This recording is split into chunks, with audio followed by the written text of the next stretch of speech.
અમારા આદિવાસી સમાજના ધારાસભ્ય છેતર વસાવાને તાત્કાલિક છોડી મેકો અને અમે એકતા ઉઠાવશું ને અમે માં સુધી મેં નાખશું. માં છેતર વસાવાને છોડી મેકો અને છોડી મેલો અમારા બાપ છીએ.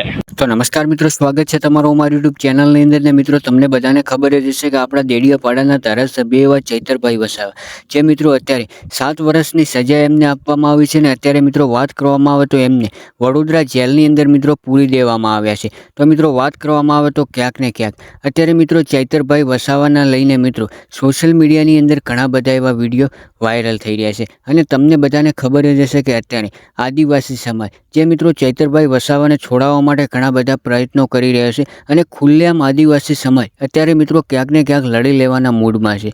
તો મિત્રો વાત કરવામાં આવે તો હવે મિત્રો તમે આગળ એક દીકરાનો વિડીયો જોયો હશે, જે મિત્રો આદિવાસી સમાજનો દીકરો અત્યારે ચૈતરભાઈ વસાવાના માટે મિત્રો ખુલ્લેઆમ મેદાનની અંદર ઉતર્યો છે. અને ક્યાંક ને ક્યાંક મિત્રો જોવા જઈએ તો હવે ચૈતરભાઈ વસાવાને છોડાવવા માટે ઘણા આદિવાસી સમાજના લોકો અત્યારે રેલીઓ કાઢે છે. અને ક્યાંક ને ક્યાંક આદિવાસી સમાજના લોકો ચૈતરભાઈ વસાવાને સપોર્ટ કરી રહ્યા છે. તો મિત્રો આગળ વાત કરવામાં આવે તો હવે ક્યાંક ને ક્યાંક એવું પણ જોવા મળી રહ્યું છે, ક્યાંક ને ક્યાંક લોકો એવું પણ કહી રહ્યા છે કે ચૈતરભાઈ વસાવાને હવે ભાજપની અંદર જોડાઈ જવાની જરૂર છે. તો મિત્રો ઘણા લોકો એવું કહી રહ્યા છે કે ચૈતરભાઈ વસાવા કાં તો હવે ભાજપની અંદર જોડાઈ જાય અથવા કાં તો ચૈતરભાઈ વસાવાને હવે 7 વર્ષ જેલવાસ ભોગવવો પડશે. તો મિત્રો શું ખરેખર હવે ચૈતરભાઈ વસાવા જે છે તે ભાજપની અંદર જોડાઈને જેલની બહાર આવશે કે પછી 7 વર્ષ જેલની સજા કાપીને બહાર આવશે?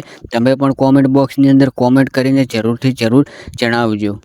અને તમને બધાને ખબર જ હશે કે મિત્રો થોડાક સમય પહેલાં મિત્રો રાજુ કરપડાને પણ મિત્રો જેલવાસ ભોગવવો પડ્યો હતો. અને તેમને પણ તરત જ જેલની બહાર આવતાની સાથે જ ભાજપની અંદર જોડાઈ ગયા હતા. અત્યારે પણ એ ભાજપ પક્ષની અંદર જોડાઈ ગયા છે. તો મિત્રો ક્યાંક ને ક્યાંક લોકો અત્યારે એવું કહી રહ્યા છે કે ચૈતરભાઈ વસાવા પણ થોડાક સમય પછી ભાજપની અંદર જોડાઈ જશે.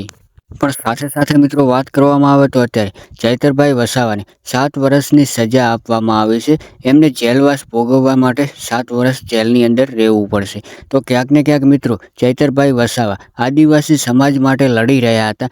આદિવાસી સમાજના જે જંગલ વિસ્તાર હતો, જે જમીન હતી, એમની માટે એ લડી રહ્યા હતા. ત્યાં આગળ એમની ઉપર કેસ થઈ જાય છે